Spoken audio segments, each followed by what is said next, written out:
Okay. Okay, here we are with Christopher Solomon. He's about to launch into talking about Salvia Divinorum.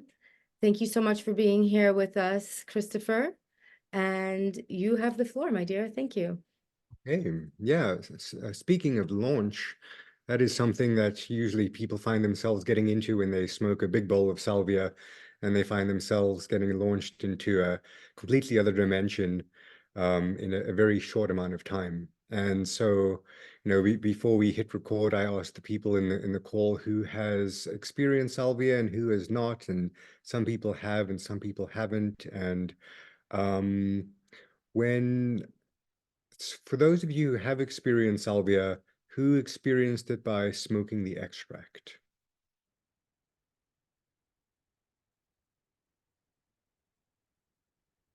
Maybe a lot of people here. Zachary did. Okay. Did anyone here experience it by chewing the leaves? Okay. Okay. Aiden. Has anyone used a tincture? Aiden. Okay.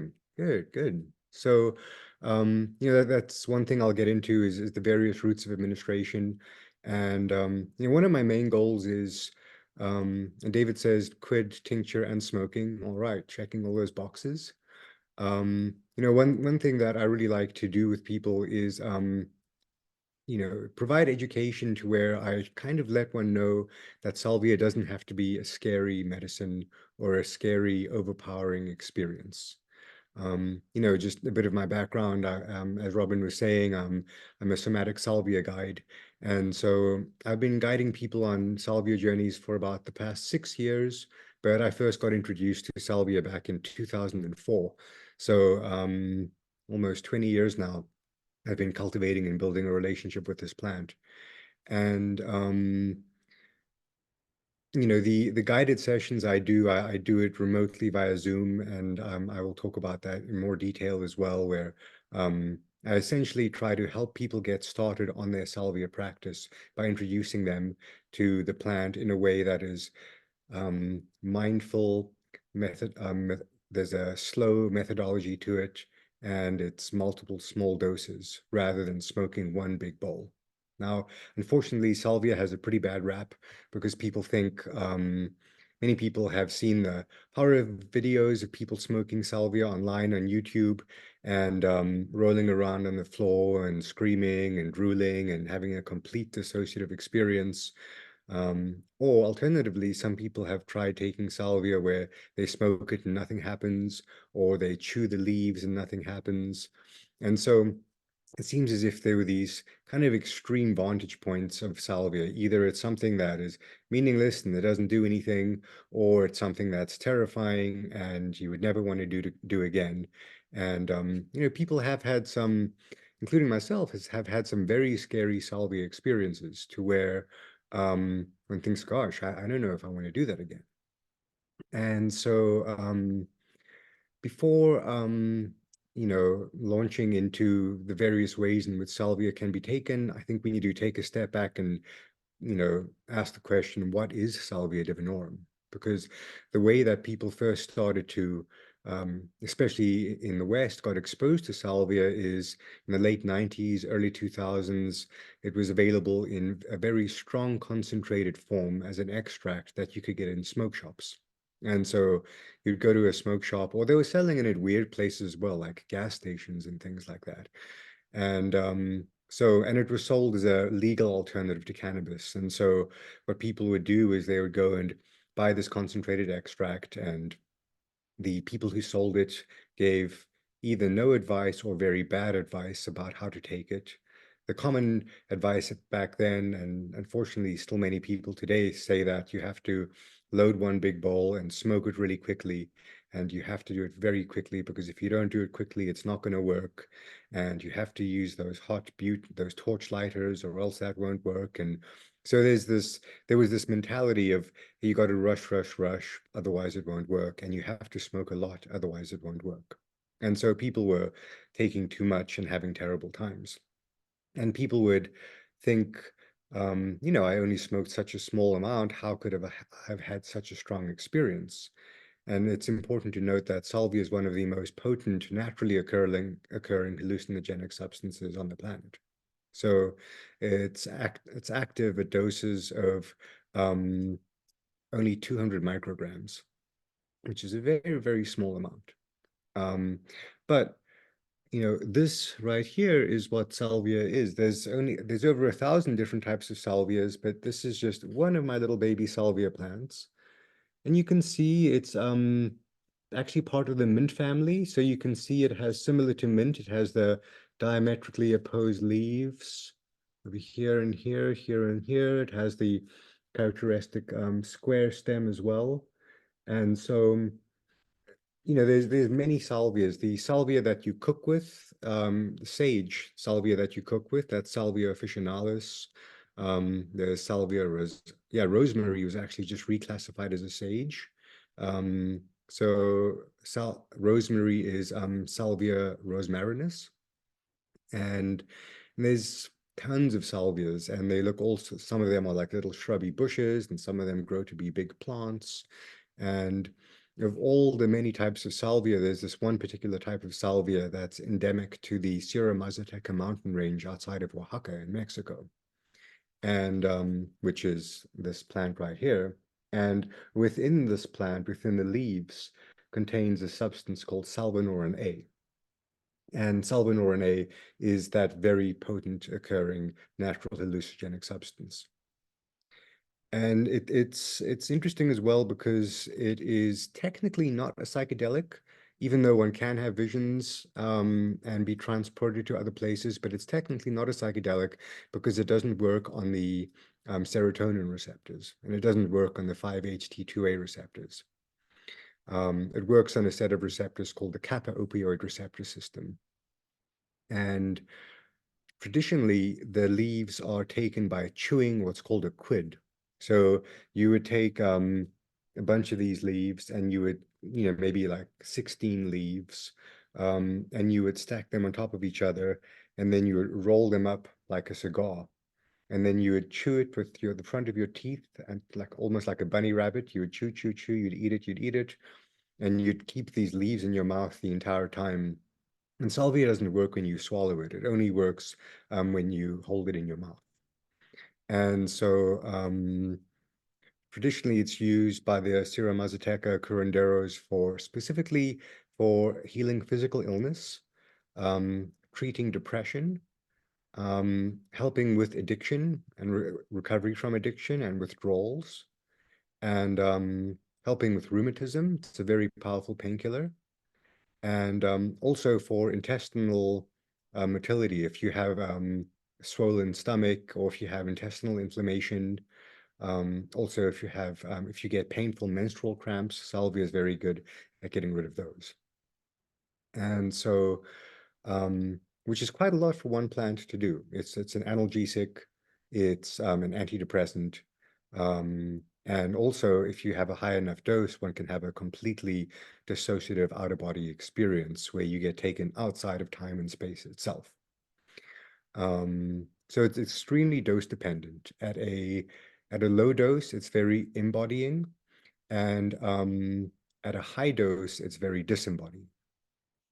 And as I'm talking, if anyone wants to ask any questions while I'm talking, you can ask questions. You can type them in the chat, or you can raise your hand. Just because it's nice to get your questions answered without having to hold on to them the entire time. Yes, Adam. Uh, can the quid be used with the dry leaves? Could you get dry leaves and chew on them like that?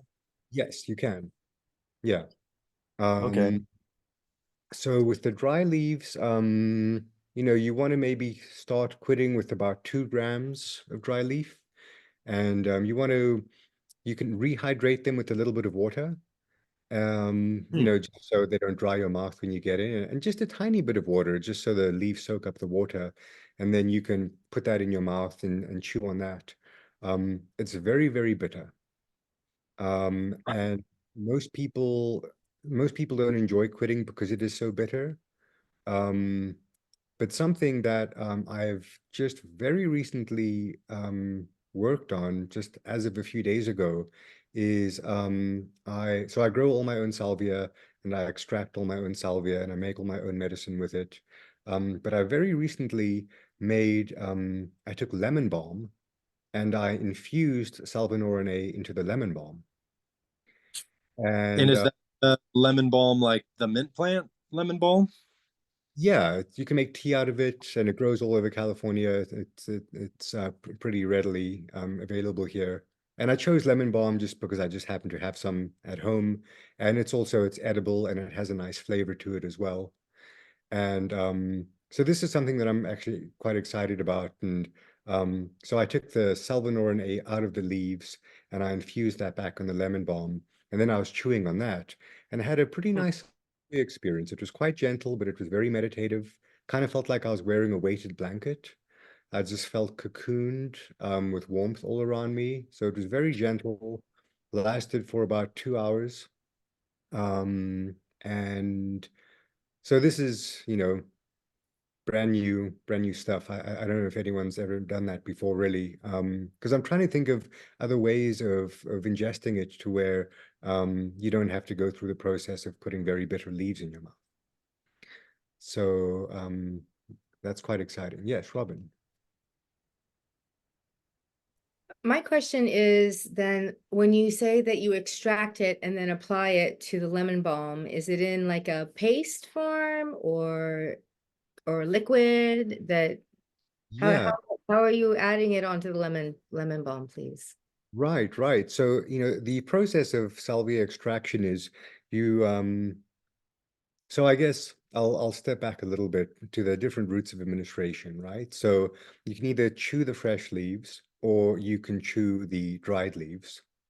You can smoke the plain dried leaves. So if I were to, take these leaves off and just put them between some sheets of newspaper and have them dry, then you can just smoke that. Um, or you can smoke an extract. And what an extract is essentially, you'll see online as well, there's different types of extracts. There's 5x, 10x, 20x, 30x.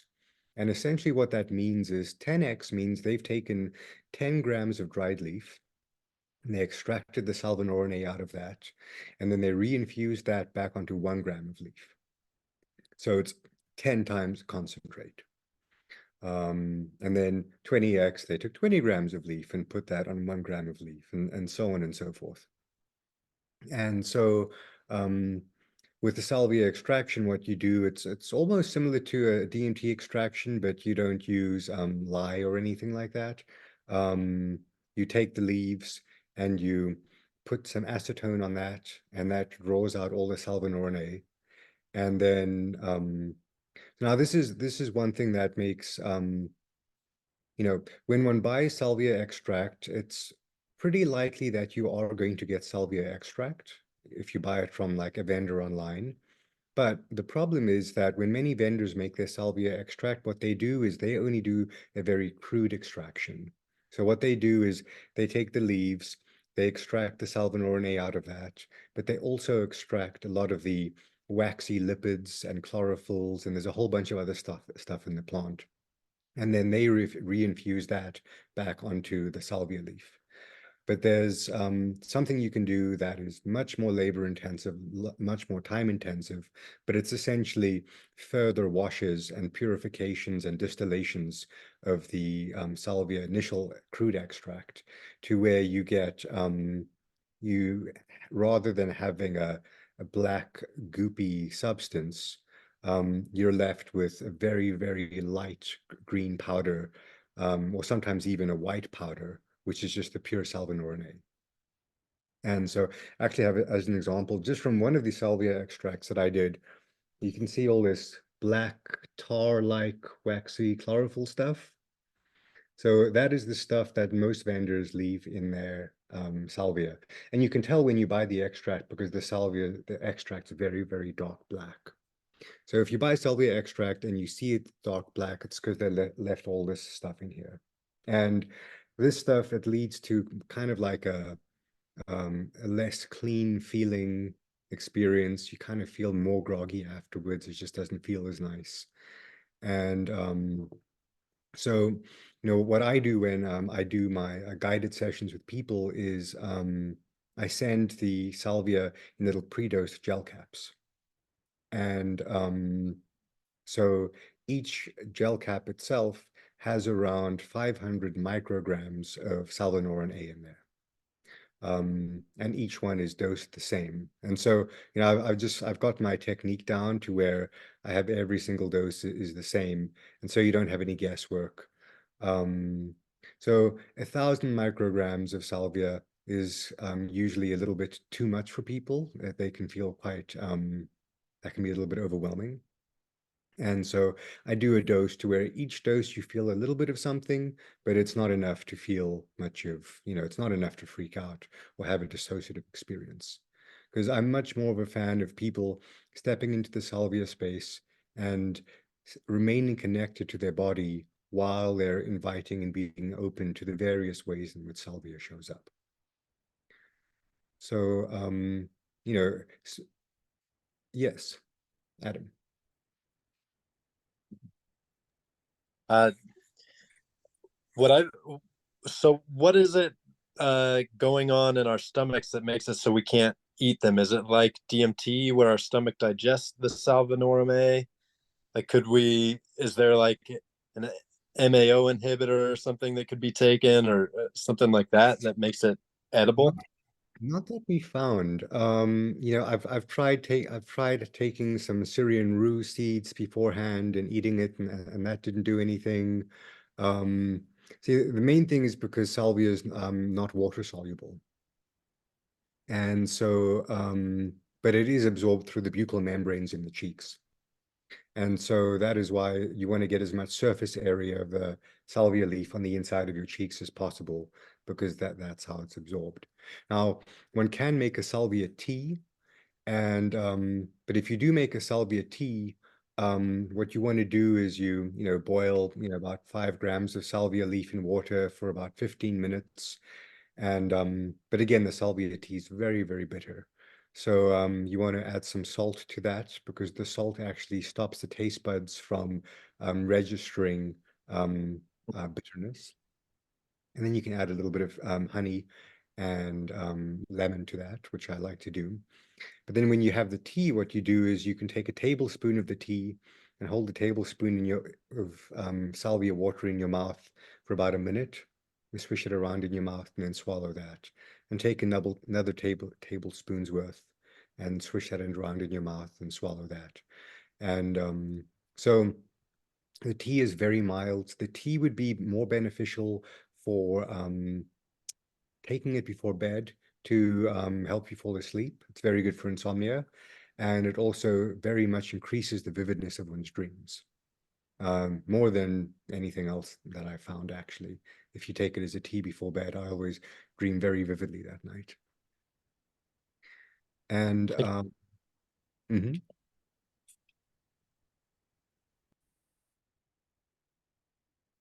Yes, Aiden.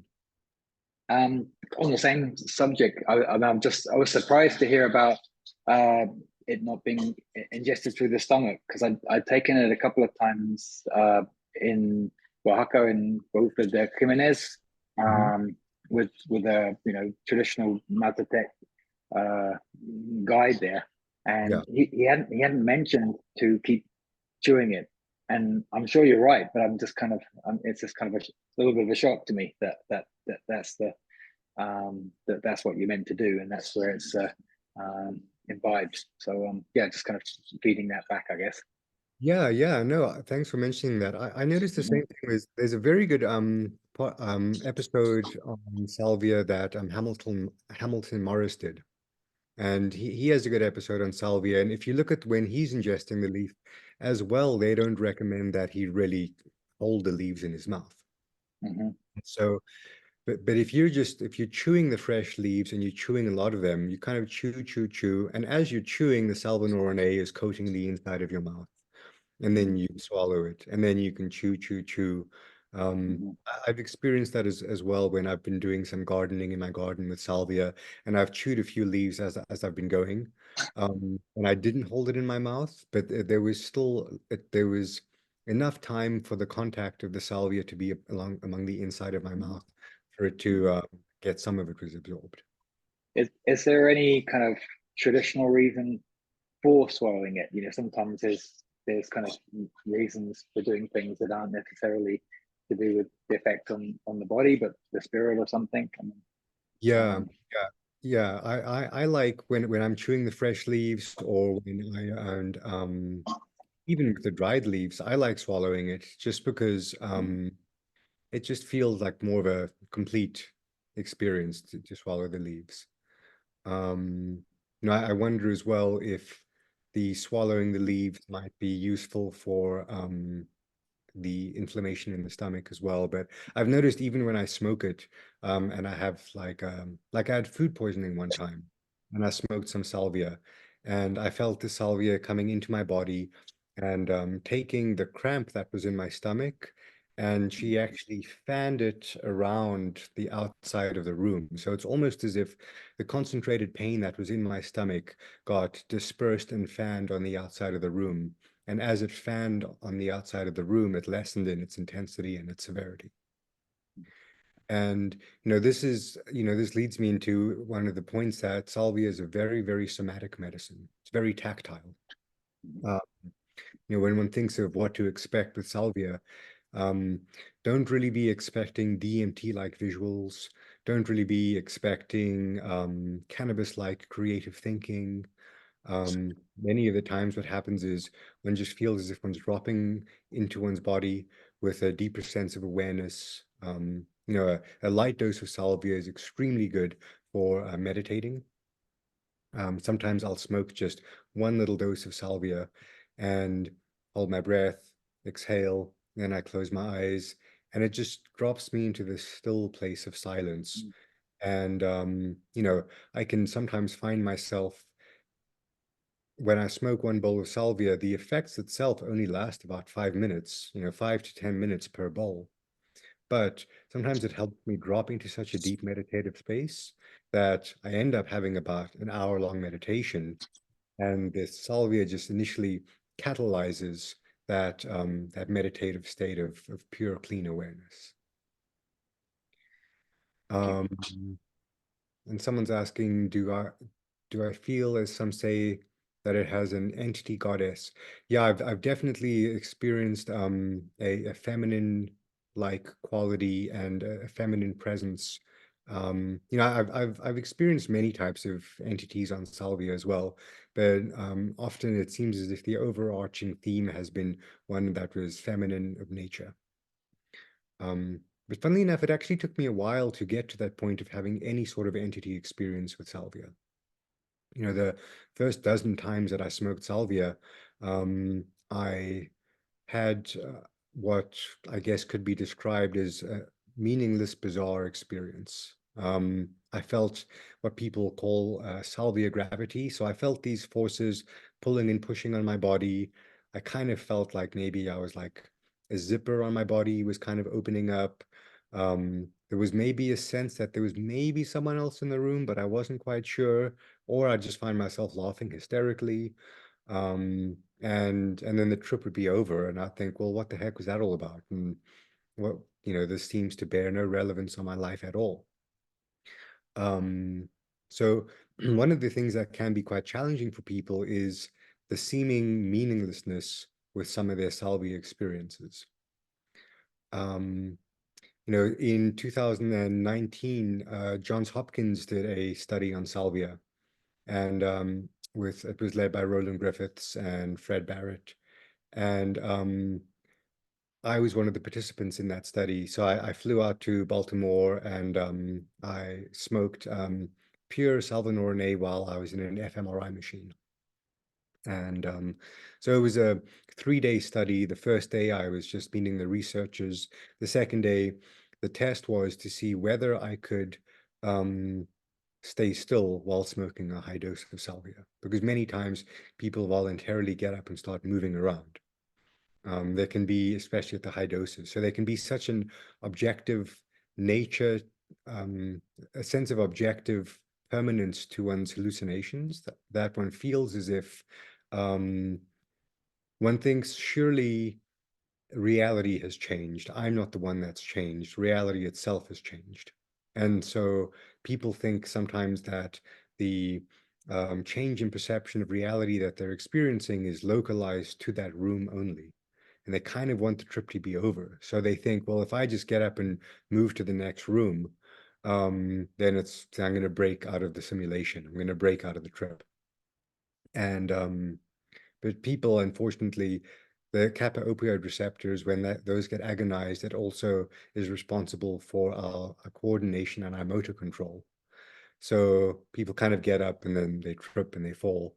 And this is why having a good sitter is available to you when, if you do want to explore a high dose of salvia alone, you want to have a good sitter around.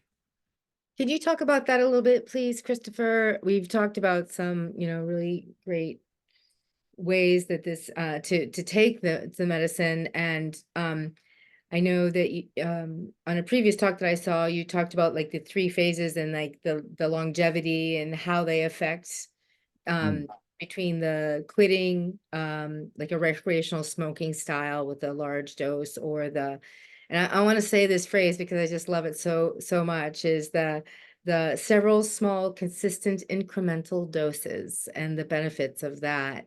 And then you've talked about this new process with the extract on the lemon balm leaf, which is really exciting. So these are all different ways that we can imbibe the medicine, and maybe you want to talk a little bit more about the small doses, incremental doses, but Yeah. also the importance of what kind of setting that you're setting up around salvia, and that it's can be different than other psychedelics. For sure, definitely. Yeah, as far as the incremental doses go, I had a very scary experience in salvia where I smoked too much and I thought I'd killed myself because I had eye shades on and earplugs in, and you can get amnesia on high doses. And so I forgot that I was wearing eye shades and earplugs, and I also forgot that I'd smoked salvia initially. And so, as far as I was concerned, I just vanished. My awareness was still there, but nothing else was there. And so it was this long, I've spoken about it in some other podcasts and lectures as well, this long drawn out experience of me feeling like I had to, confront my own death. And I was really annoyed at myself that I'd killed myself. And I was wondered who came to my funeral. And I turned into a being of pure energy at the height of the experience. And so there was all these stages where I was just getting further and further away outside of space and time. And essentially, I got taken to the moment, to the eternal moment of creation that is always happening. Um, and and it was beautiful, it was terrifying, but also after that experience, I thought, wow, I don't want to do that ever again. But also at the same time, I was aware, gosh, there's something here to learn. This is a powerful teacher plant. And so I changed my technique. I thought rather than smoking one big bowl, I started to break it up into smoking multiple small bowls. And since I was using salvia in such a meditative way, what I would do is I'd smoke a small bowl and I'd meditate. And then I would want to go a little bit deeper. And so then I'd have to load another bowl and have to smoke that. And then I'd have to meditate. And I noticed that the process of breaking my concentration to reload the bowls was kind of getting in the way of my meditation. And so I designed this 5 volt water pipe, which I creatively call the Salvia pipe, which I do sell on my website. Um, but it's this 5 volt water pipe over here. So you put a little bit of water in the jar and you preload all your bowls with a tiny bit of salvia. And then you smoke the bowl. And then when you're ready to move to the next bowl, you just pick the bowls up and rotate it and move to the next one. And then you smoke that. And then when you're ready to move to the next one, you pick that up and rotate it and move to the next one.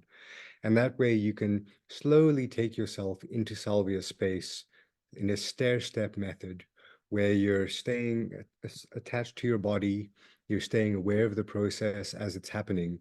And, rather than thinking, let me up my dosage time and time again, you can also play with the timing between the bolts. And so, one thing that's nice to do is to have actually the same dosage in each one of the bowls.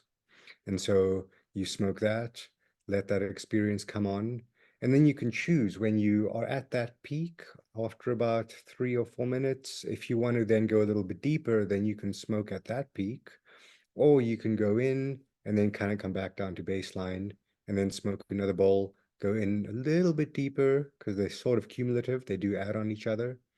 Go a little bit deeper, and then you come back to baseline, and then you go back in a little bit deeper, and then come back to baseline. And each experience in and of itself can be its own little mini journey. Sometimes the bowls are progressive as far as the fact that there's a theme that emerges over the course of the 5 bowls. Other times, each bowl is its own experience in and of itself. And, to Robin's question, as far as the set and setting is concerned, generally, you do not want music playing in the background. People find noise and music to be quite distracting. With Salvia, I like to say that the quieter you are and the stiller you are, the more you'll notice.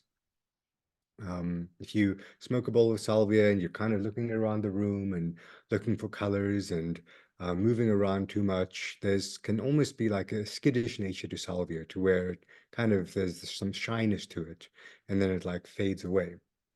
And so you want to be in a dimly lit room if you can. You don't want lots of fluorescent lights around you or anything like that. Setting up your space as you would if you were to just have an extended meditation. Some people, actually many people, notice that they experience more when they're sitting up versus lying down. And you can kind of use that to your advantage, actually, because if you smoke some salvia and you feel yourself going a little bit too deep, then you can just open your eyes, look around the room, reorient yourself, lay down, and that just helps you ground to things that are, within your space around you. And so, I mentioned earlier on how with the food poisoning that I had, there was this pain in my stomach, and it kind of took the pain and it kind of fanned it out across the room. Something that is a common theme that comes up with people on salvia, especially when meditating with low doses, is this sense of spaciousness that comes into their body, or the sense of being pulled or pushed or moved. And so many times when people have a salvia experience, they find themselves becoming quite big, while their personal history and their emotions remain the same size. And so, relatively speaking, their problems don't seem as overburdening anymore. If someone has high anxiety and they smoke salvia, it's excellent, excellent. If you have high anxiety and you smoke a little bit of salvia, it takes one's anxiety away very, very quickly. And it does that, experientially in a few ways. People feel their bodies becoming quite big, but the anxiety stays the same size. So they're like, oh, this is actually something that's manageable. So it's a very inclusive way of working what's in the body. Rather than saying, I want to get rid of this anxiety, it actually gives you a little bit more of internal space and resourcing abilities to where you can listen and feel the anxiety without getting overwhelmed by it. So it's very useful at bringing one to a place of emotional neutrality. Yes, Robin. So, on that note, you had talked about, oh, let me see, what was I going to say?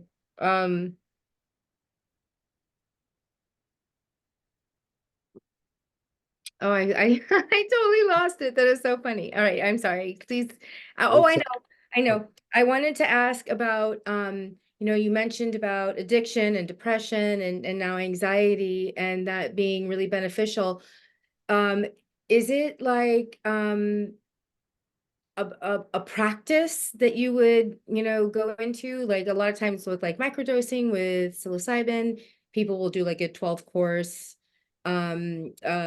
protocol, taking it every third day, for instance, for to see what kind of effect it has. With the salvia, do you have a similar kind of protocol that's traditionally used for addiction? Like, do it for 3 months and it'll help, or is it a one-time revelation and that sort of thing, please? For sure, yeah. I would say much more than it being a one-time revelation, because again, one doesn't really get revelatory insights. Um, the mind actually becomes very quiet and very still.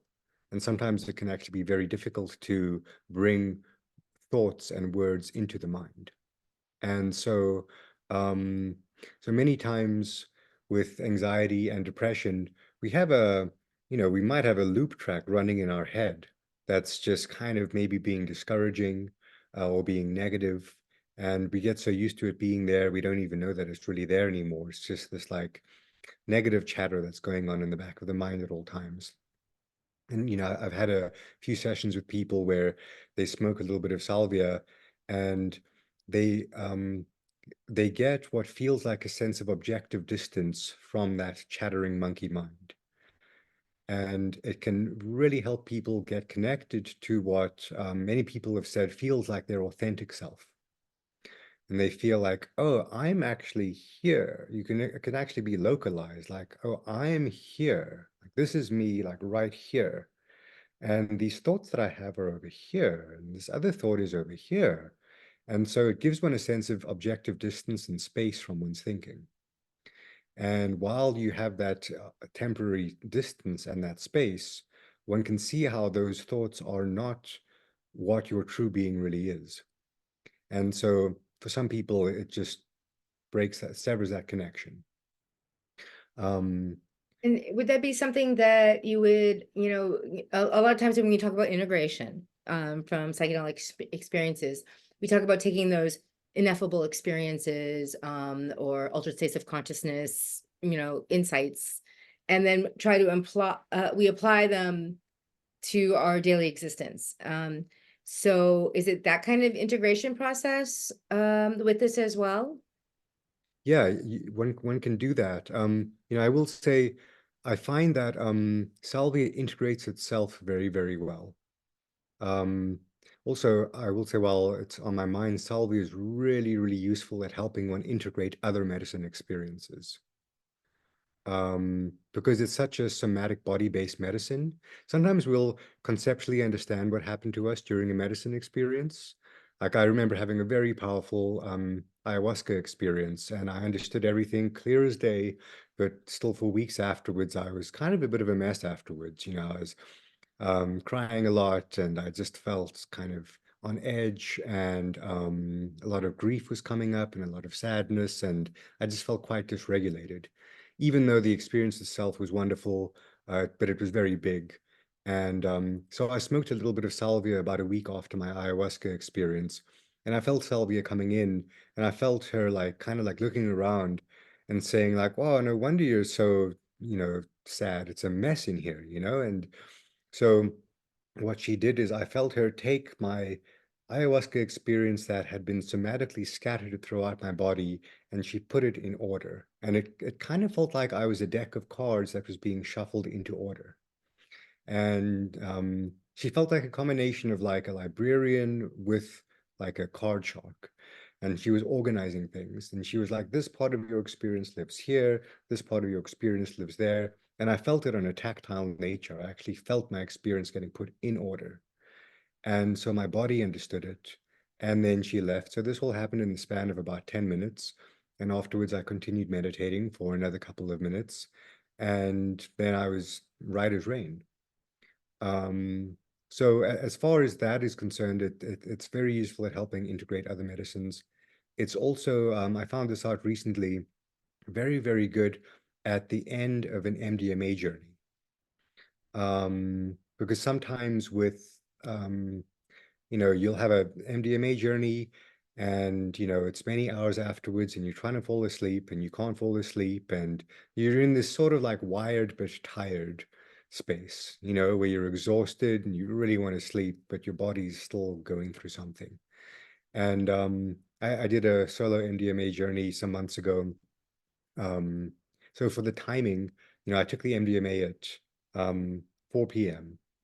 And then at 10 p.m., I smoked just one little capsule of salvia. And I felt salvia coming into my system, and the experience was I felt salvia bringing space into the achy parts in my body, while simultaneously bringing those achy parts into a bigger space. And it just introduced this sense of movement and spaciousness. And I also felt this tactile sensation of salvia kind of cocooning around all the achy bits that were in my body. And then I drifted off to sleep in about 15 minutes time, and I slept throughout the night and woke up very refreshed. And so I think it could be a really good game changer for a little bit of salvia at the end of a MDMA session. For that reason, it's also very good if someone's going through opioid withdrawals, or if they're coming off of cocaine as well. It's really, really useful at stopping withdrawals. I've worked with a few people who've been addicted either to fentanyl, or some people are actually quite addicted to kratom. And they're trying to get off of kratom, but they can't because they start getting shakes and muscle cramps. And salvia very, very quickly just gets rid of any of that discomfort. And someone asked, what about ketamine? Oh, you asked, what about ketamine? But really quick, as far as the other types of integration is concerned as well, sometimes you will have a salvia experience where you're sitting there and, for example, I was working with someone and they felt just kind of overwhelmed by life and, challenges that we all have. And there was also a lot of sadness in their heart. And so the one thing is salvia is can be a very good empathetic witness. What I mean by that is, for example, this one person smoked some salvia and he felt salvia coming into his being, and he felt salvia looking at the sadness that was in his heart. And salvia said to him, "Oh, I'm so sorry." And he got really choked up, and he said to me, "That is the first time in my life that I've ever felt something else actually understanding the pain that's in my heart." And so he felt really seen on a very deep level. And with that as well, he got some messages about how to hold his spine a little bit differently. He also felt there were areas of his body that he could drop into a little bit more easily. He felt that he could breathe into areas of his body a little bit more easily. And so Salvia was kind of giving him some pointers like, hey, this is where you breathe in. You breathe into the bottom of your belly. You don't try fill your lungs up. And also, if you just sit a little bit more like that, that's how your spine's in alignment. And so those are the things that you'll kind of want to revisit and integrate maybe in your meditation practice. As well, sometimes there can be this sense of movement coming through one's body, and there's almost like a particular path that one can feel salvia traveling through. And so then when you have your meditation practice, you can think, okay, what is that path that salvia took? And let me just visualize my energy flowing in that path. So, I like to say you can take a very active approach with salvia and you can engage with it, or you can take a very passive approach where you just sit there and you observe what's happening as it's happening. Initially, I like to recommend for people to take a passive approach and just see how and where salvia shows up. And, someone asked the question, is there any truth to salvia having a reverse tolerance? And that is true, that the more you use it over time, the less you need. And which is great because that's the opposite of other substances many times. And, salvia can actually temporarily decrease one's dopamine levels. And then when the salvia wears off, your dopamine levels go back to normal. And so, relatively speaking, this new baseline of normalcy actually feels pretty good.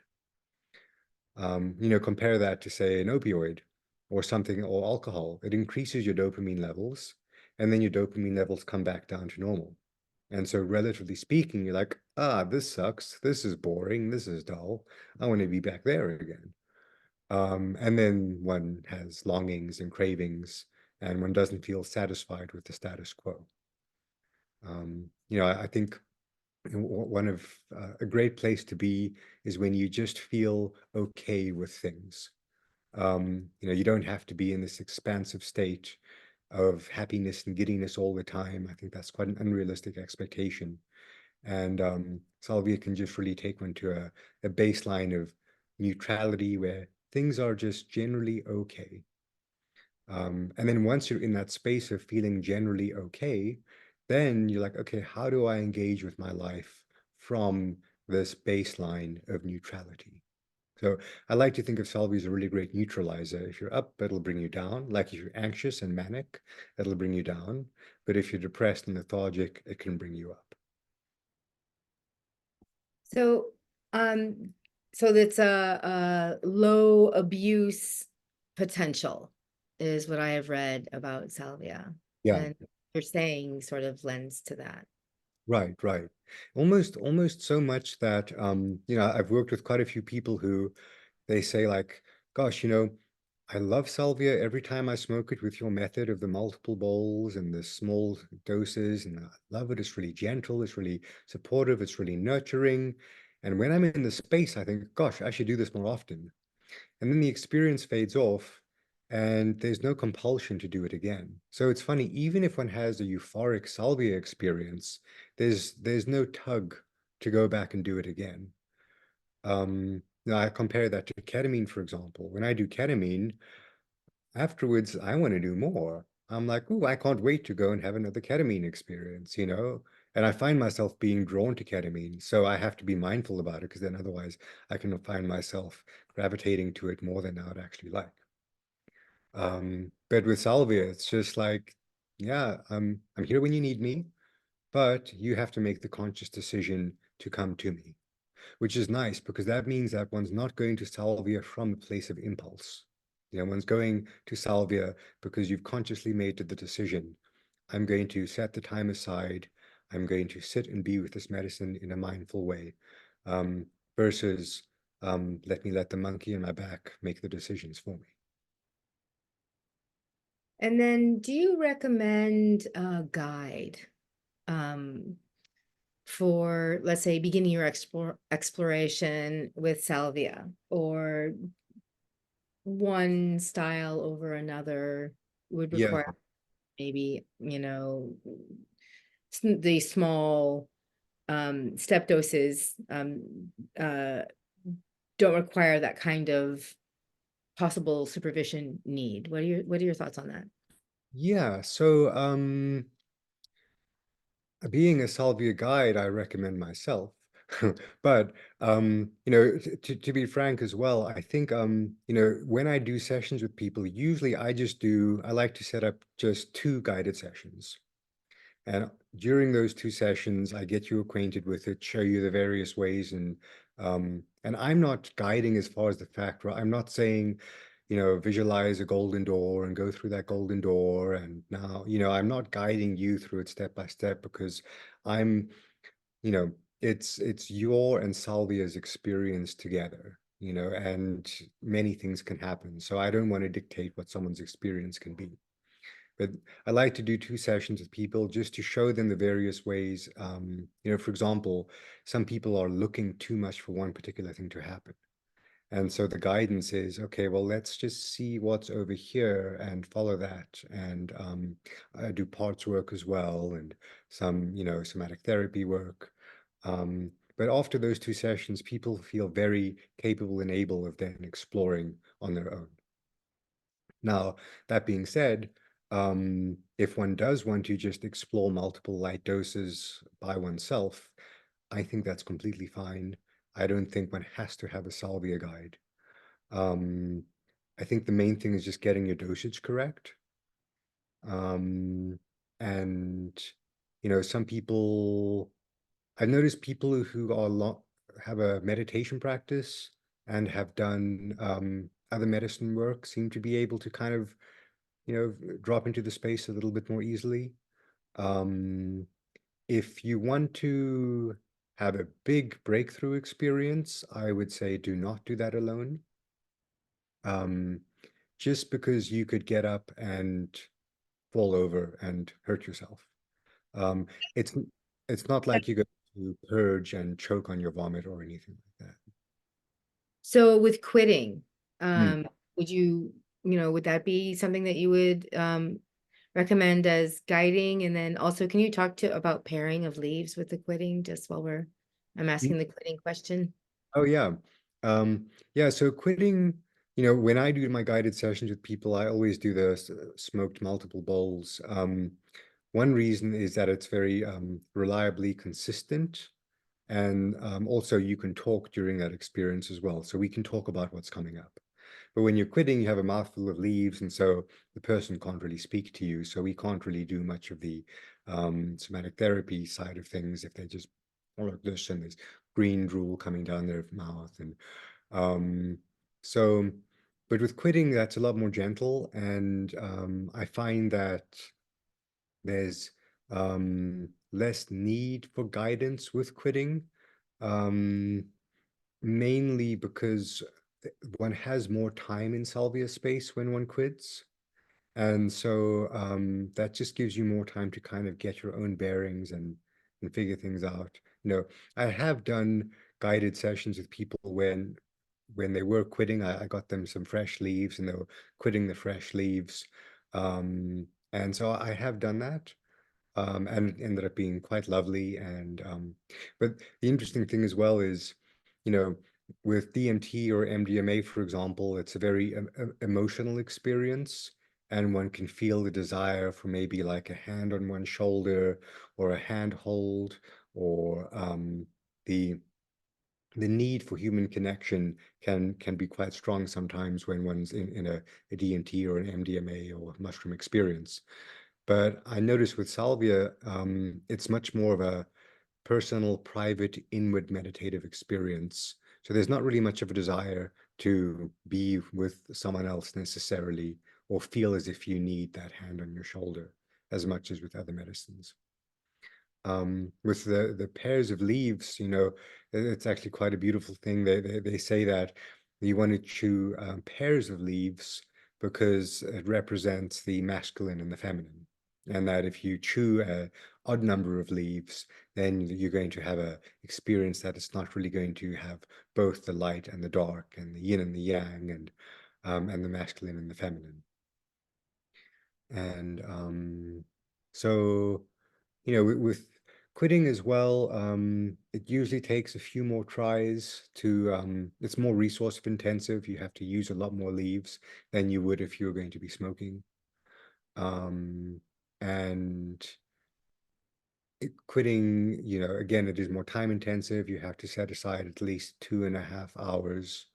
But if you smoke, sometimes if you just smoke one bowl, you smoke one bowl, drop into the space, and you can go back to your life in about 45 minutes.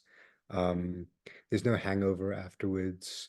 There's no recovery really. You're not really, you don't have to take the rest of the day off. And so it can be something that's easily integratable into one's day-to-day life. So there's not a heavy body load with the salvia then?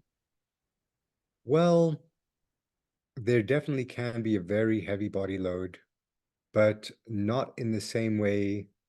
Like the DMT body load and the salvia body load are extremely different. I'd say like the DMT body load or even the mushroom or LSD body load, it's you kind of have to surrender more. It's a little bit more of a challenge. It's like, or with 5-MeO DMT, I've noticed the body load with that one really just, it's progressive layers of surrendering into the experience. With salvia, the body load is more like you actually feel as if you're being pulled down. People again talk about the salvia gravity. Sometimes people smoke salvia and we're doing a session over Zoom, and as they're feeling the salvia, they just start going like this. And they just lean to the side like this. And then they just stay like that because there's this energy pulling one down. Um, for that reason, actually, it's very good for emotional regulation. I've worked with a few people and they say that salvia feels like they say it feels better than a weighted blanket. Because there's just this like, bonk, here you are, here's your body, just sit with yourself, be with yourself.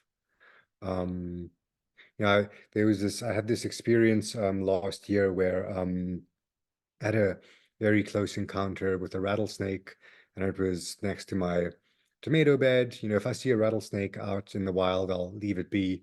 But if there's a rattlesnake next to my tomato bed, I don't want it to bite me or my dog. And so I had to, you know, take a shovel and, you know, unfortunately kill the poor thing. But I'd never encountered a rattlesnake really. It was my first time, you know, I just moved out into the country. And, you know, so to be quite honest, I was quite scared because in order to strike it successfully with the shovel, you got to get closer than one would like to. And they have a pretty fast striking range. And I didn't want to, you know, I don't have the best aim as well. So I didn't want to like miss the snake and then just piss it off and then it bites me.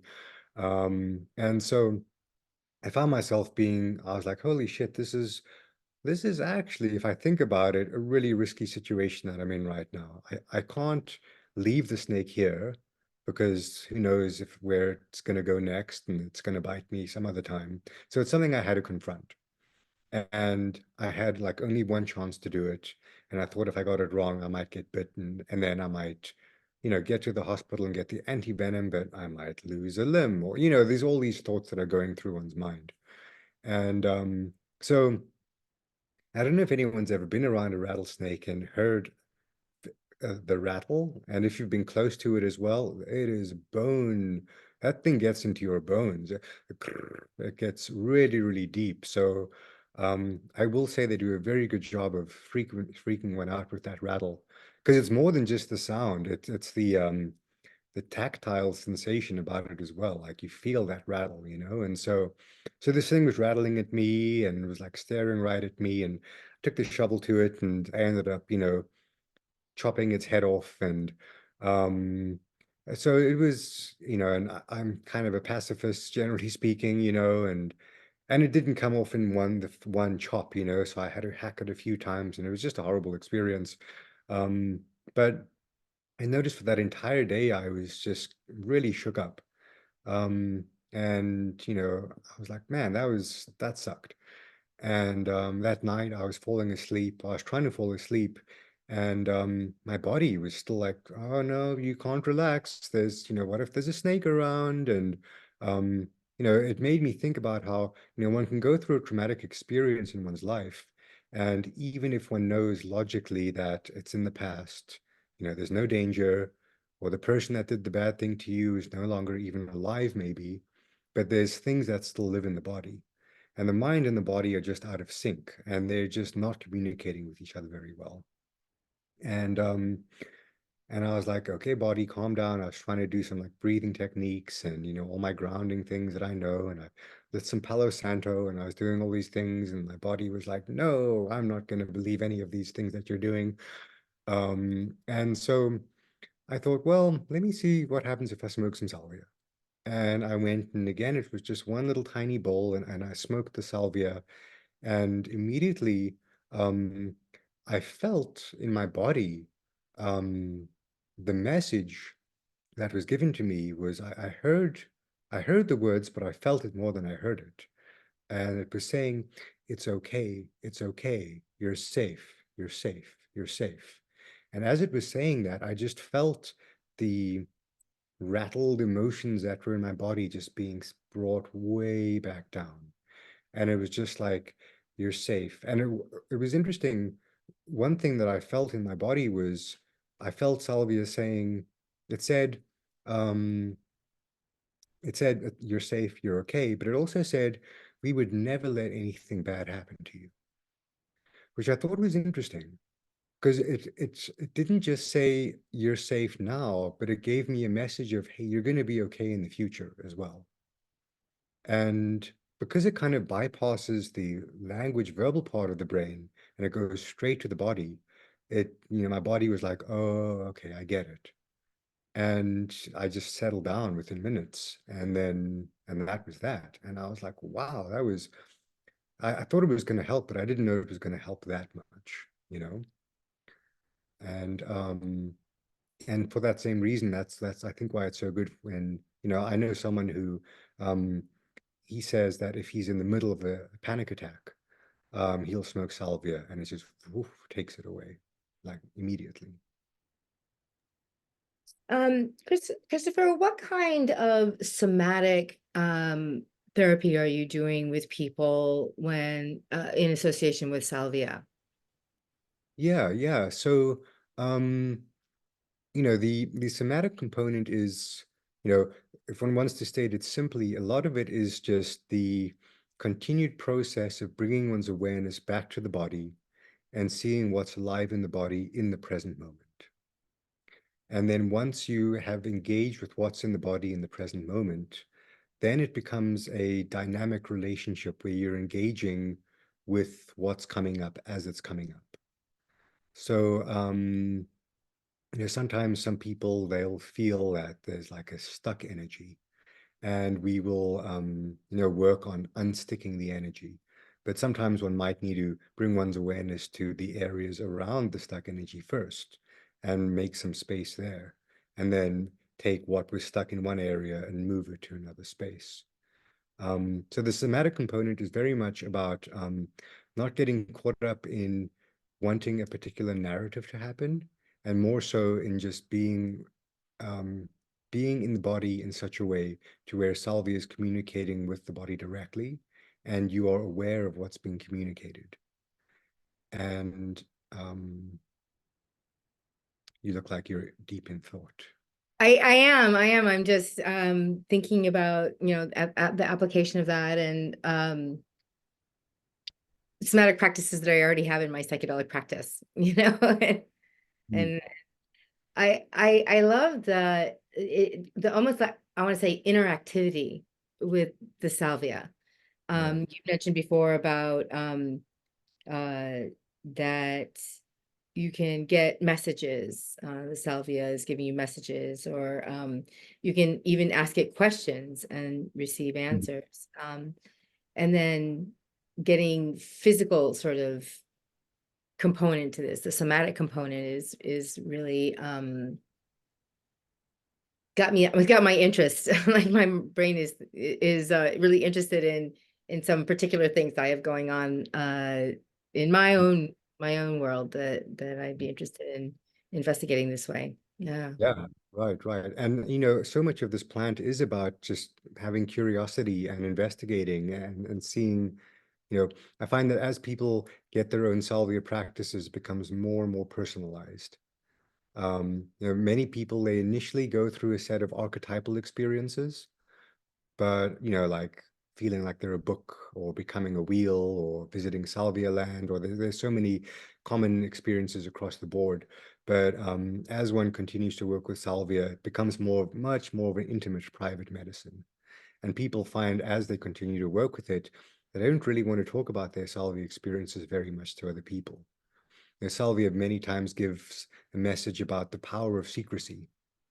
That she's like, don't be blurting everything that happens to you to everyone, because you're kind of giving the power away.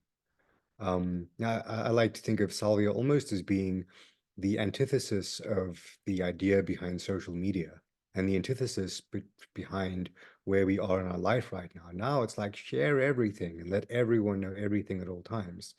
And salvia is like, no, like keep some things to yourself, because in the intimate, private moments that you have with yourself, that's where connection grows. That's where a deepening relationship grows. That's where power really is.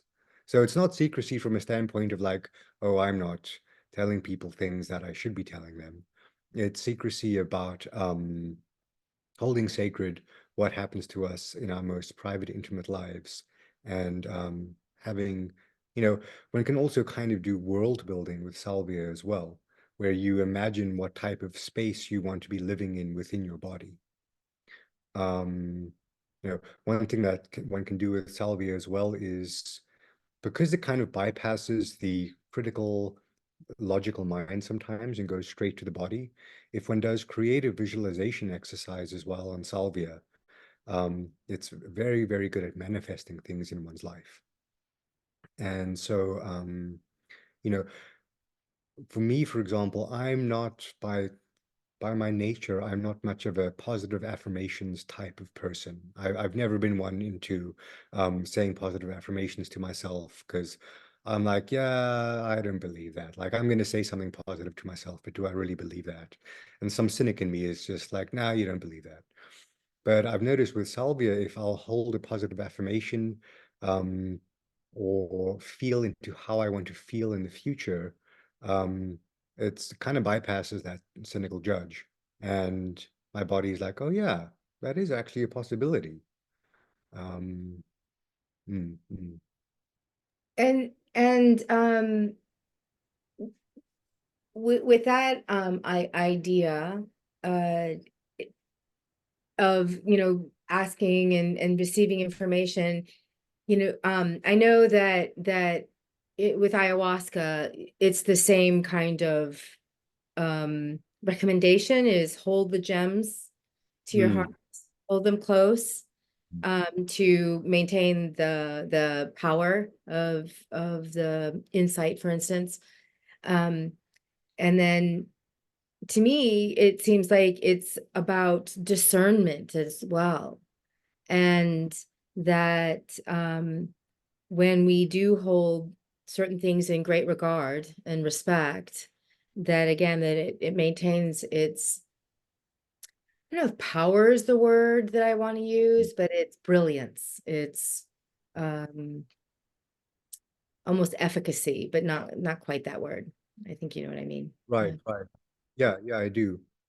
And another thing that's come up for quite a few people with salvia is, again, this sense of reconnecting to one's authentic self.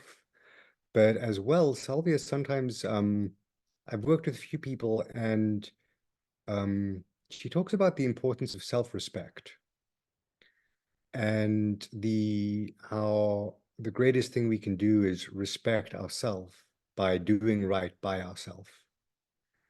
And so when people are struggling with addiction, for example, even if it's like addicted to sugar, or they have habits that are self-sabotaging themselves, salvia kind of comes in, and she can be quite stern as well.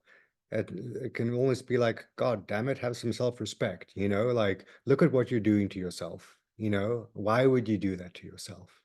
And people think, wow, I've actually been putting myself on the back burner this entire time. And um, so for helping put up boundaries as well, as you go back to your authentic self, there comes with it a sense of self-respect.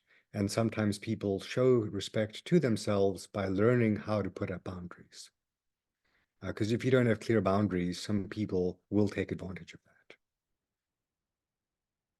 And again, it happens on what one can feel it. I used to be terrible at putting up boundaries, or speaking up for myself or anything like that. And there was this one time where Salvia was, she kind of got pissed off at me, and she was just like, geez, like, you're letting people walk all over you.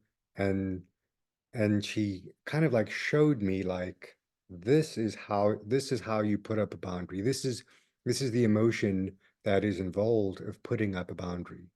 And it doesn't mean that you have to be mean, doesn't mean that you have to be disrespectful, doesn't mean that you have to be, because I was very conflict avoidant.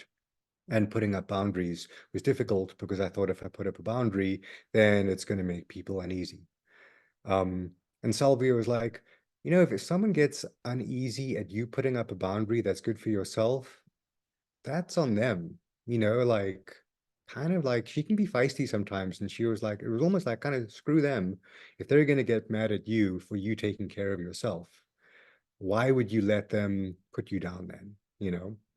But it was very like experiential. She was like, this is how you put up a boundary, and this is how you put up a boundary from a gentle place as well. You don't have to be forceful. Right. Is that showing up across the board? Are you seeing that happening with other people? I know, I love that you're speaking from your experience. Is this something that you're seeing in others as well?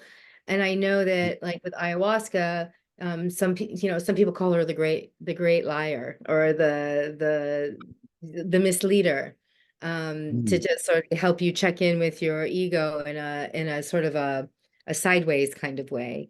But it sounds like Mhm. with Salvia, she is a very direct and honest sounding plant. And Right. I do know that plants have different personalities for sure. Yeah. She's direct, honest, pragmatic.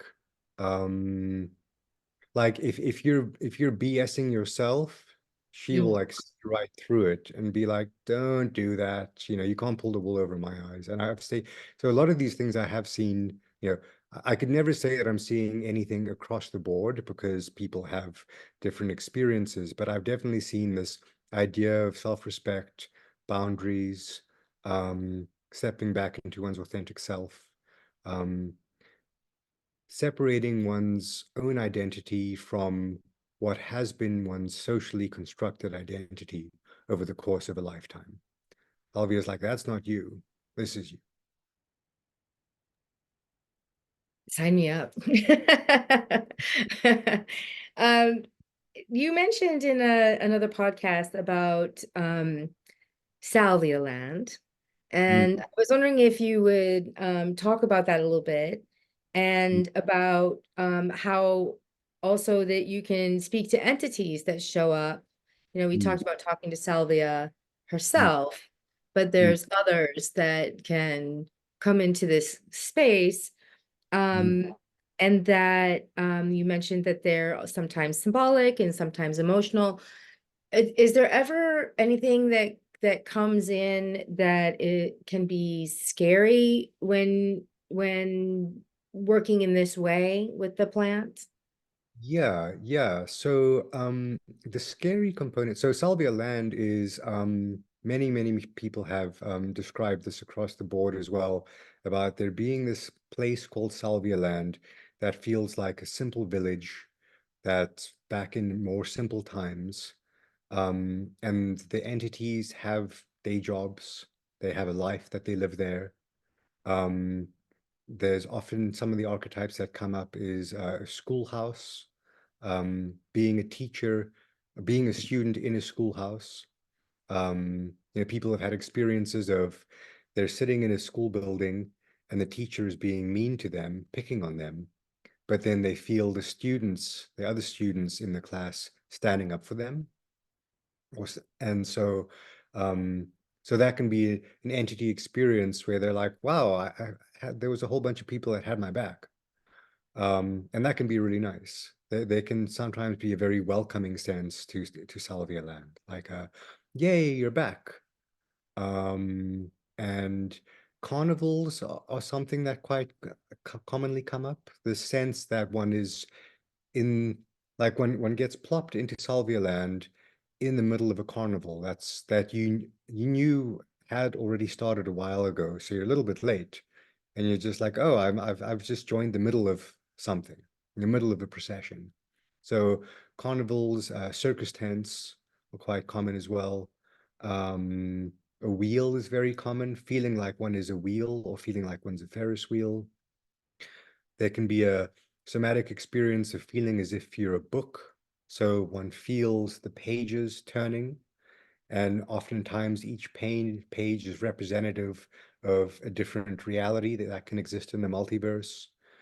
Or one can experience time slices of consciousness, so multiple parallel planes, and each plane is a moment in time, but it's also the totality of all time together. And so there are very many archetypal experiences that one can have in Salvia land. And now, as far as it being scary or not scary, um, the scary component comes more so when one feels as if, so there's Salvia land, and people are like, wow, I'm in this other dimension. But then there's also beyond Salvia land as well. And beyond Salvia land, it can become extremely mechanistic. And so people actually feel like they're a cog in a machine, and they feel as if they've always been that cog in a machine. And you can actually feel the gears grinding, and you can feel the other cogs that are connected with you. Um, and so the scary part comes from where one feels as if one's gotten so far removed from this time-space reality that you're not ever going to be able to get back. So it's less about scary visions. It's not, sometimes on, mushrooms or even on an LSD journey recently, I had some visions that were just kind of grotesque and vulgar looking. And I was like, what the heck is this? You know, so, and ayahuasca as well. I've had some visions that were kind of scary. And, you know, I just looked at them and let them do their thing. And, you know, because I'm like, okay, it's just a vision. It's not going to hurt me. It might look unsettling, but with salvia, you're not really going to see anything scary necessarily. It's more about a scary felt experience. Um, like one is so far removed out of time and space and one's body that one thinks there's no way back. There's no way I'm ever going to get back. So one thing that one can do, because time dilation happens with salvia as well, and one completely loses track of time. And so one thing that's very helpful is if you do smoke salvia alone, have your little timer. I like to put my phone on airplane mode, but have your timer going on your phone. And you can smoke a bowl, hold your breath, and then when you exhale, click start on your timer. And then if you feel like, whoa, like where am I going? How long have I been here for? You can just look at the timer. And something about seeing the seconds tick by is very, very helpful. Even like some months ago, I was meditating with salvia, and I kind of had a little bit of a heavier dose. And I was sitting there meditating, and it felt like I'd been sitting there for absolute hours. And I thought like, gosh, you know, like the sun's going to come up any second, you know, because I thought I'd been sitting there all night long. Um, and I was just like, well, I hope the sun doesn't rise and set again and rise and set again. You know, how many days am I going to be sitting here for? Um, and so then I just kind of like, I was like, okay, well, let me look at how much this time has actually gone by. And I was expecting to see, you know, 7 hours on the clock, but it was like 6 minutes into the experience. Um, and so, but if one doesn't have that gauge, or if one doesn't know that that sort of time dilation can happen on salvia, you can think, oh, this is just my new norm. And especially if one, you know, people can sometimes turn into inanimate objects on salvia, and you feel as if you, like one can become the bed that one is on.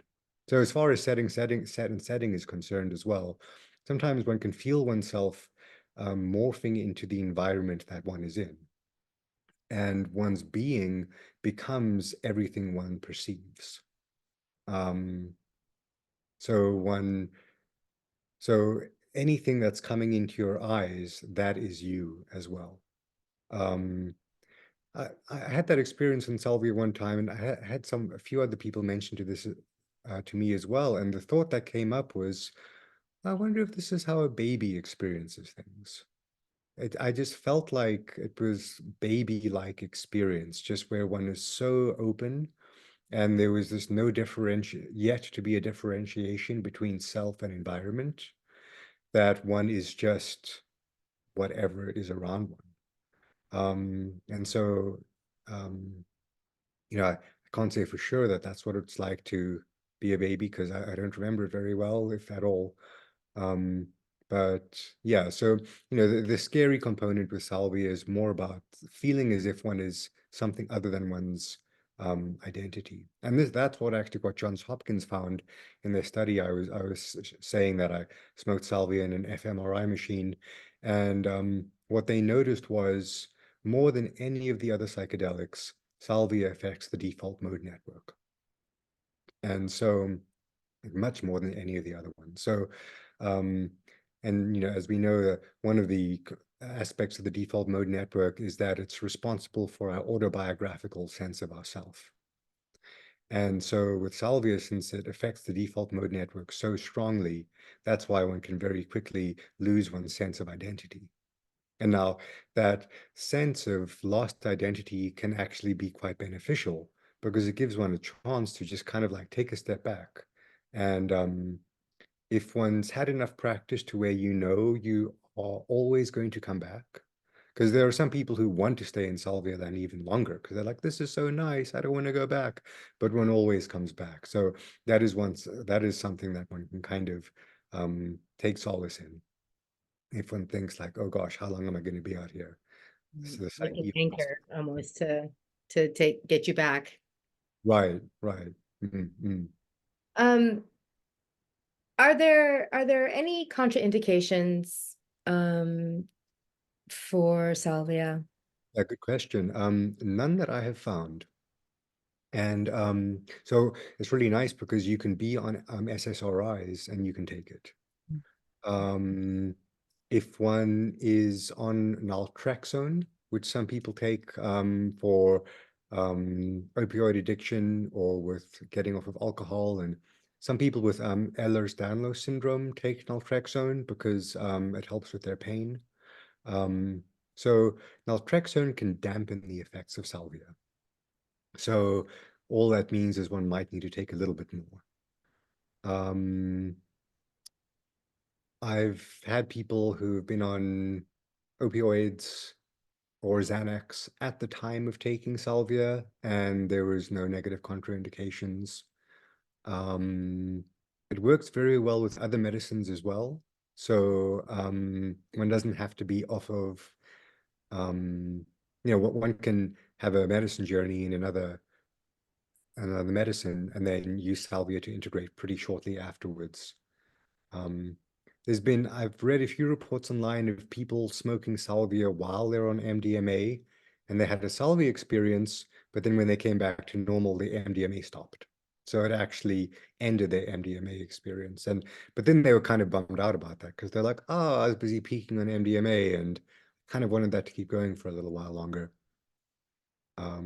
There's also no diet that has to be followed. That was one of my next questions, is about diet, and then post journey, like how long, not really how long, but like, is there a recommended frequency for this? Like, so many psychedelics that give a good amount of time for your integration process, and now you're talking about how salvia manages its own integration, so to speak. It integrates itself.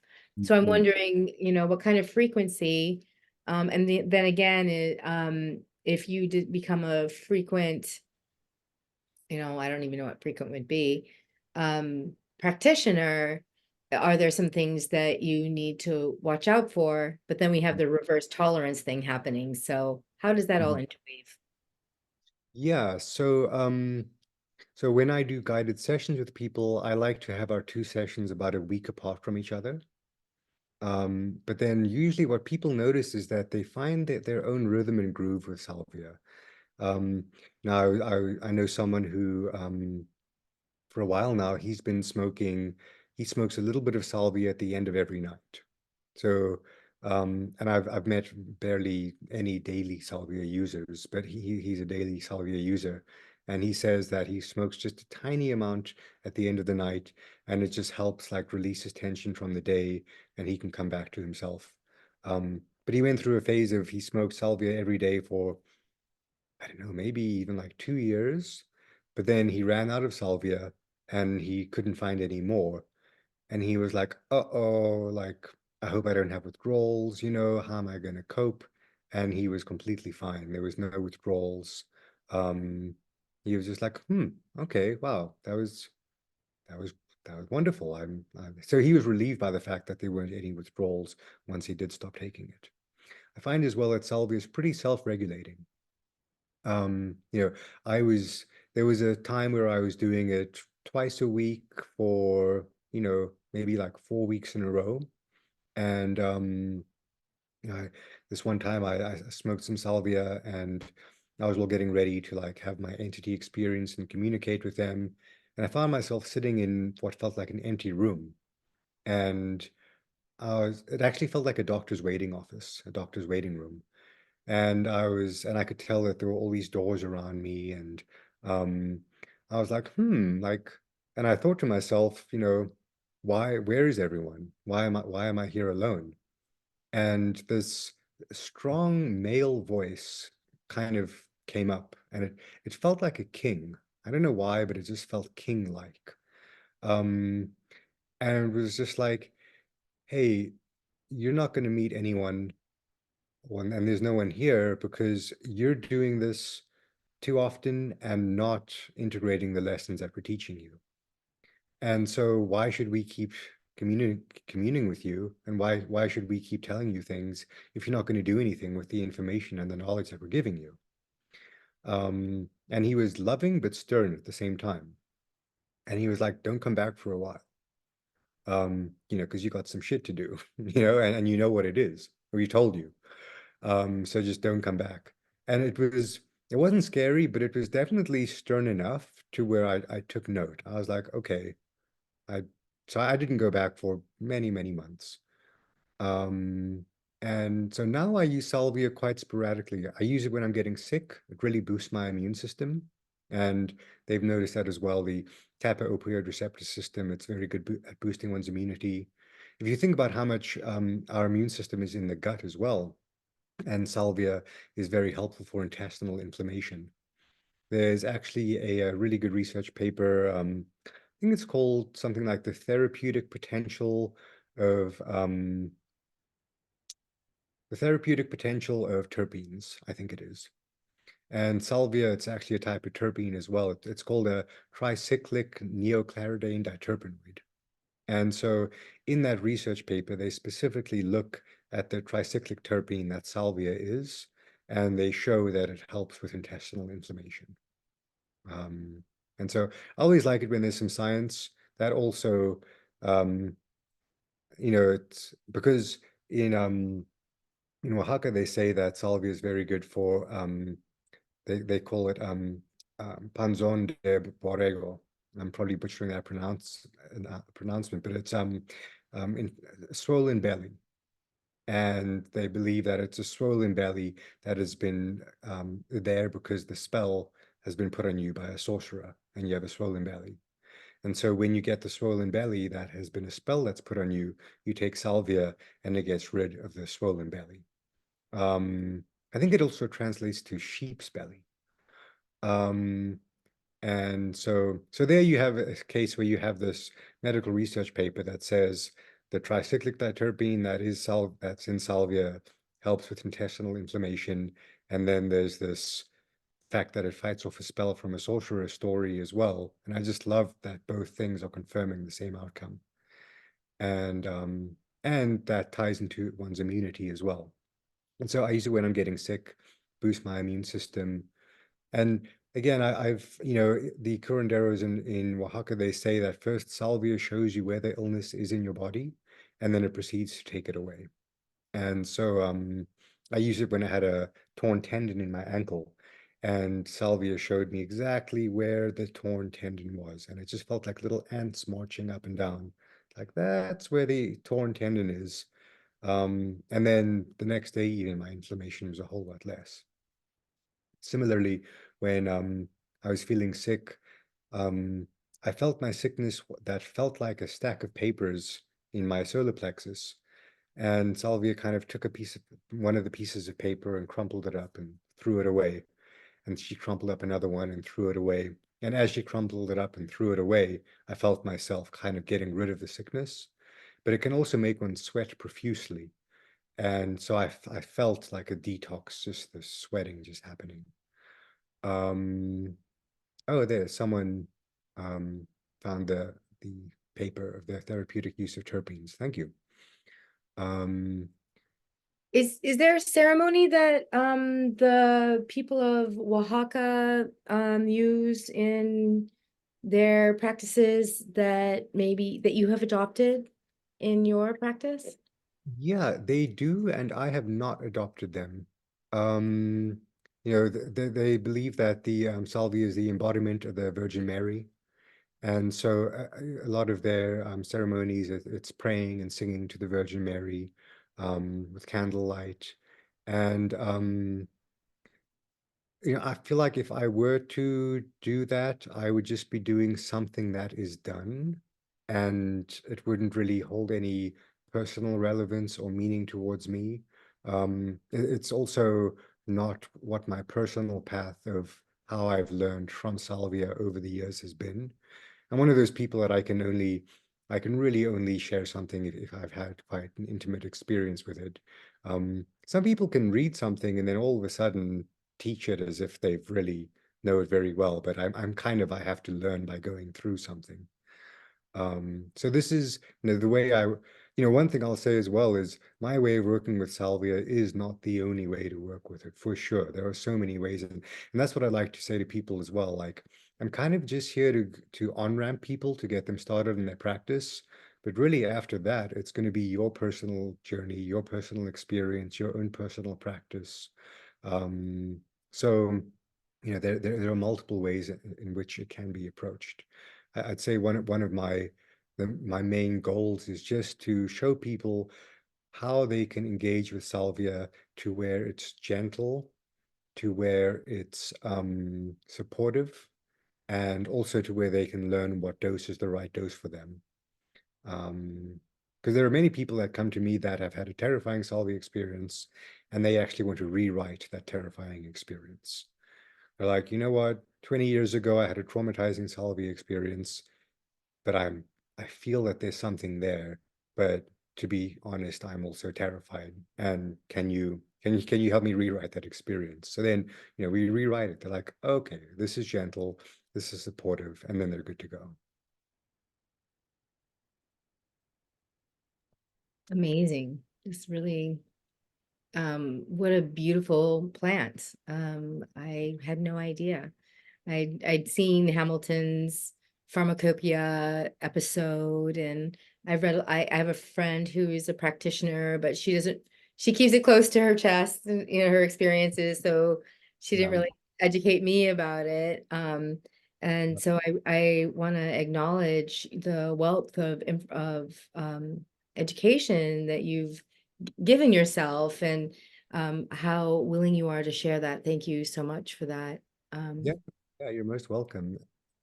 I thought I'd see if anybody had any questions at this time. We've got another 20 minutes here with our scheduled time, and you have shared so much. Anybody want some further elucidation? Adam.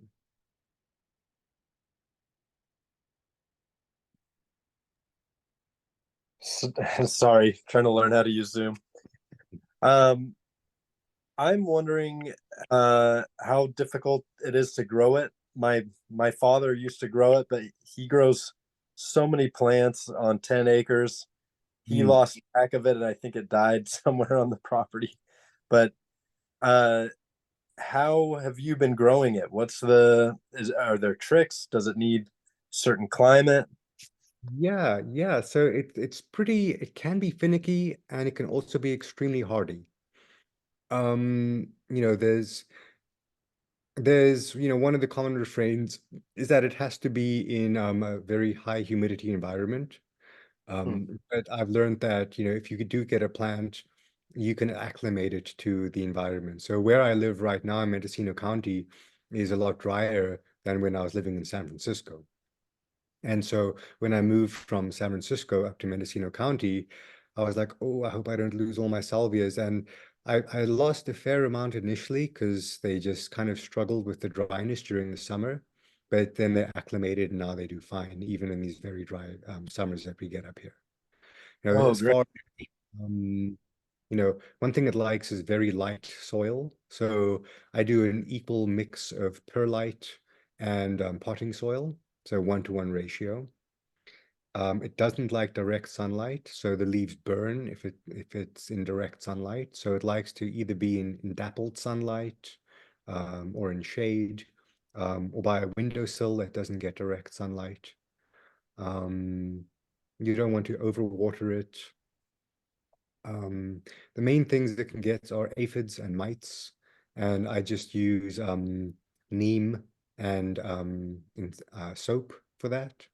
But other than that, it's once you find this good environment, many resources online say it has to be in a humidity dome, but that's just not true. It might have to be in a humidity dome initially if you got it from a seller who raised them in a humidity dome.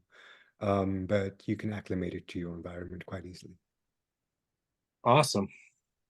Yeah. That's great. And then it it doesn't have fertile seeds, right? So you have to do cuttings.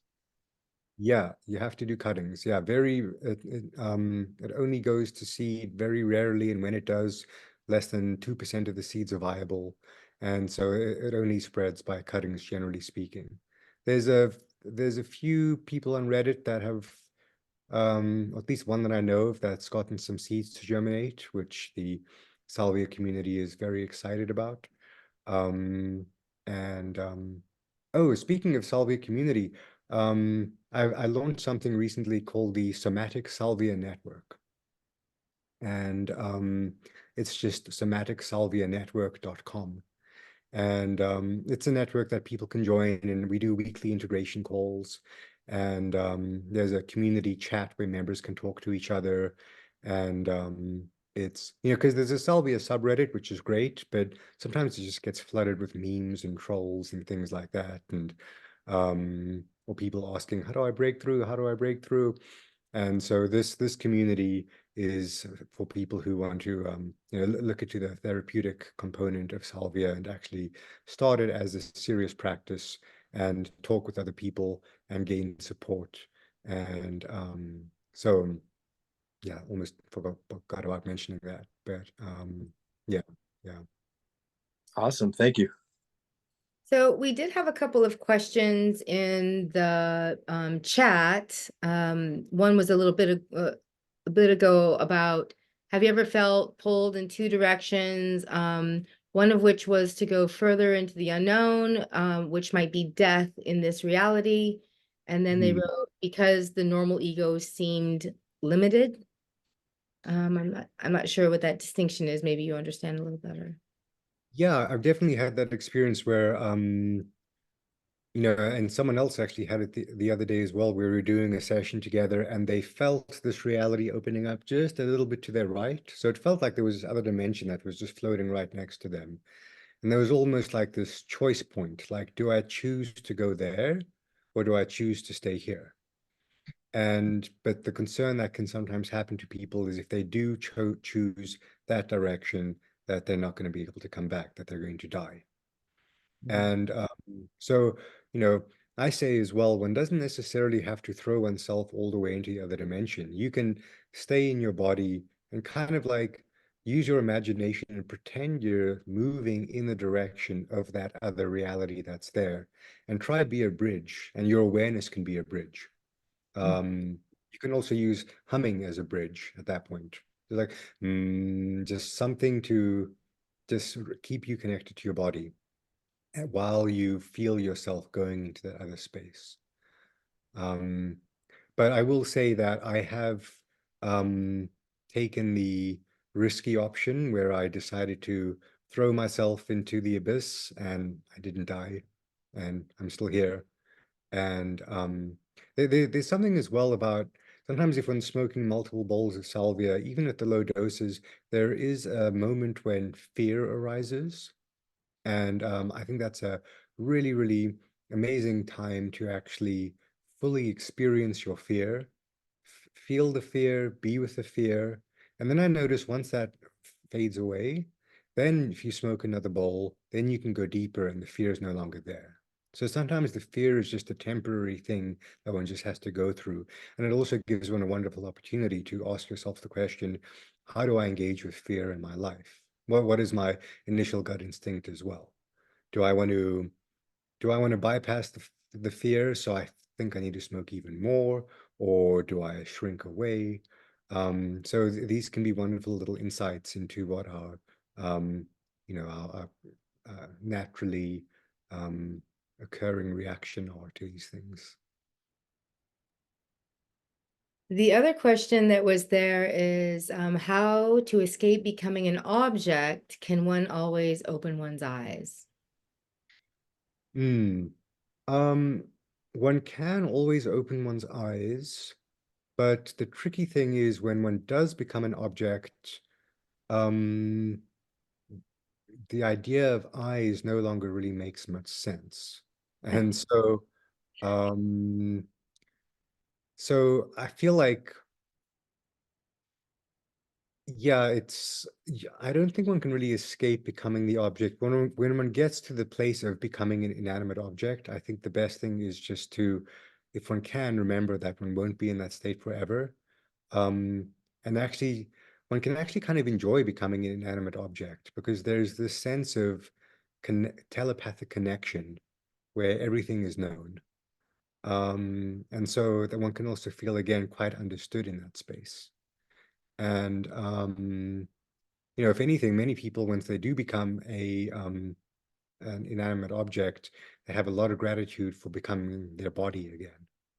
They're like, oh, thank God I have some free will. I know when I had my scary Salvia experience where I was taken outside of space and time and thought I had lost my body, um, there was so much joy in the mundane, like the ability for me to just like raise my arm. I was like, wow, I have an arm that I can raise. Isn't that so cool? So there's this sense of appreciation for one's free will and one's autonomy that one has, that one comes back to when one has a deep Salvia experience.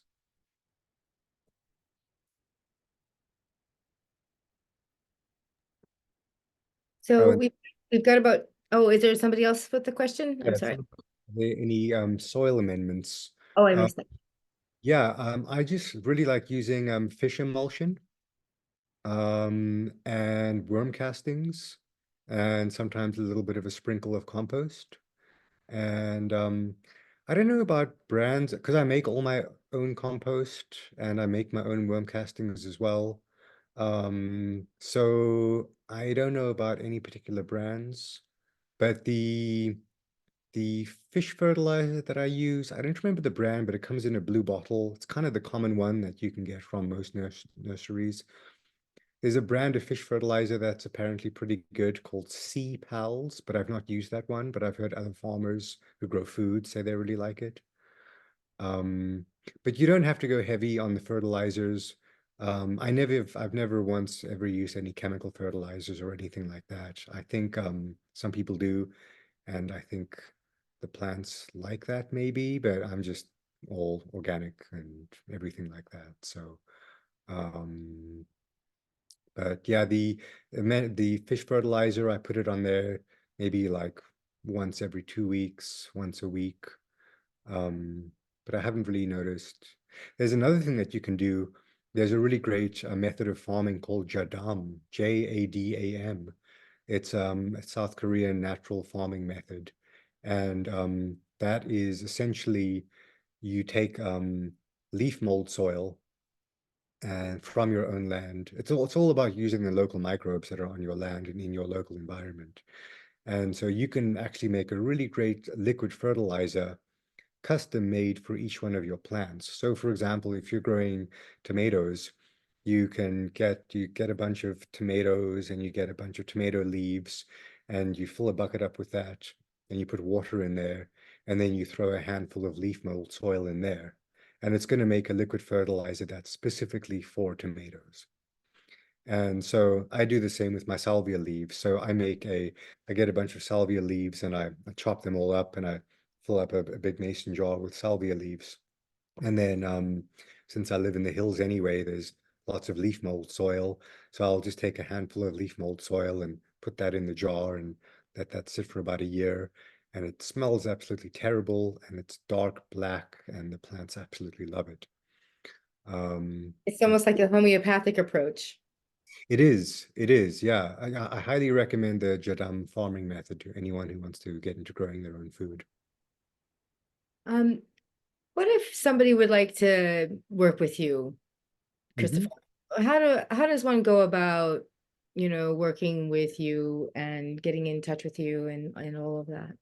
Yeah, so it's pretty easy. You shoot me an email at christopher@salviahealings.com.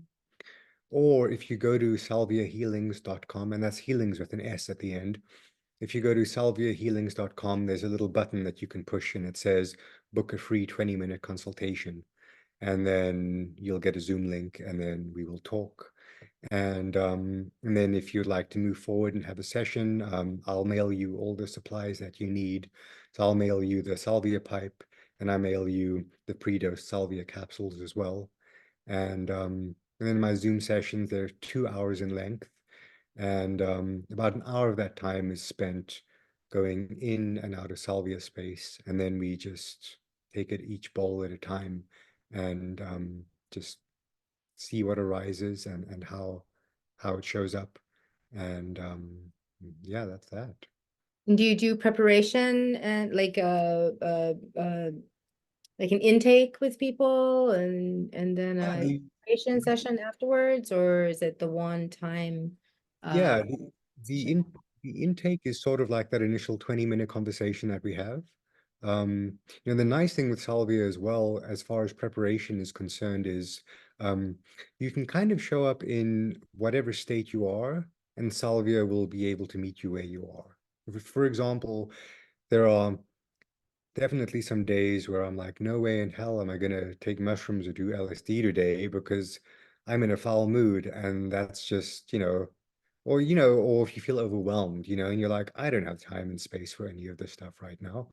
But with Salvia, you can be in the most foul mood and you just have a little bit of presence, have a little bit of Salvia, and she's like, all right, I see where you are. So it's nice, limited preparation is needed. And then integration, you know, sometimes I do the 2 sessions with people, and then people do a third session alone. So then they can compare and contrast what it's like doing it with me on the other end versus doing it alone. And then we'll have a follow-up integration call that's just 1 hour.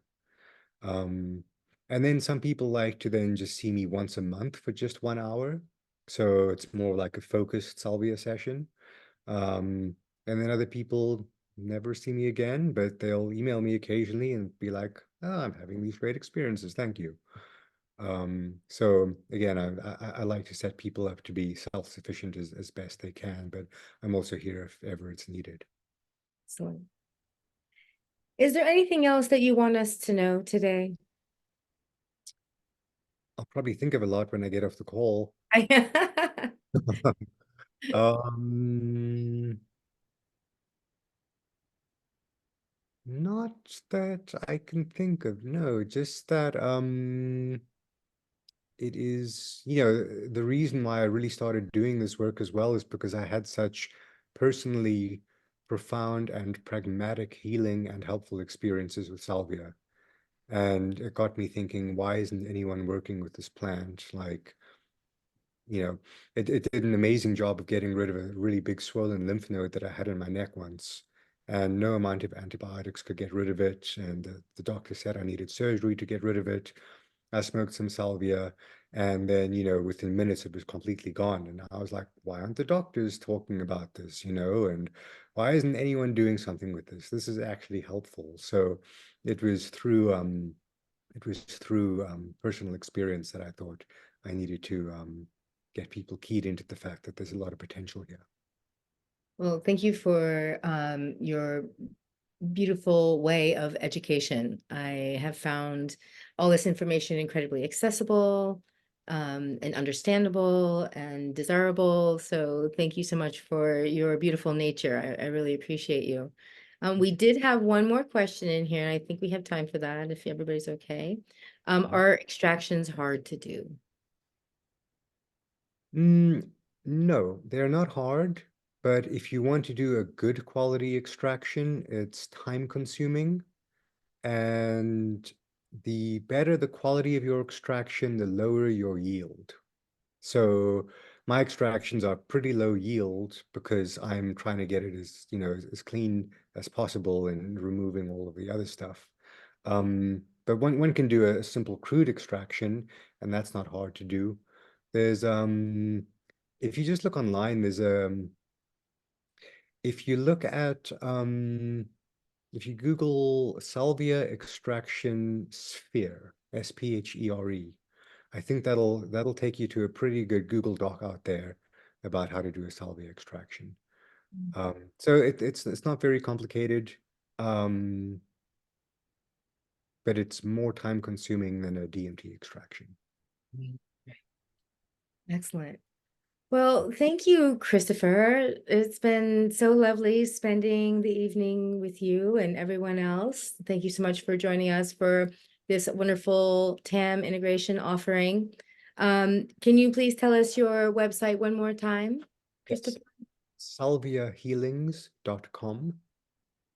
Excellent. And then the somatic salvia network.com is the your integration circle, is your community. Yeah, Community. community weekly integration circles, and people are just sharing experiences, chatting with each other as well, and it's a place to share openly. Excellent. I see Kelly has put your website here in the chat as well. Oh, great. Thank you, Kelly. Excellent. Thank you so much, Christopher. Please keep sharing the information. Everybody, there are some great podcast links on Christopher's website if you want to know even more than what he shared today. Really excellent presenter. Thank you so much, Christopher. Thank you so much to the plant Salvia Divinorum as well. I'd like to thank them as well in this circle. Thank you, darling, for joining us. I just one more thing. Can you please tell everybody about the circle and the square within the stem and the earth and the heaven synthesis? Oh yeah, this is something that's really beautiful. It's really a good closer here, I think. Yeah, there's such a in biology there's this idea about morphology where the how a plant looks kind of gives one an indication about what it might be used for, or cannabis, there's a sweet intoxicating scent and it invites you to it. But salvia doesn't necessarily have any particular scent. It just looks like any old leafy green plant. And so but one thing that's interesting is when you take a cutting of the salvia plant, you'll notice that there's a square stem, and if you look down at the cross section, there's a square with a circle inscribed inside of it. And that's actually an old Kabbalist symbol, and the square is representative of this terrestrial plane, the 3D dimension, the four directions, the four seasons. So that is what the square represents. And a circle is commonly a symbol for the divine or spirit.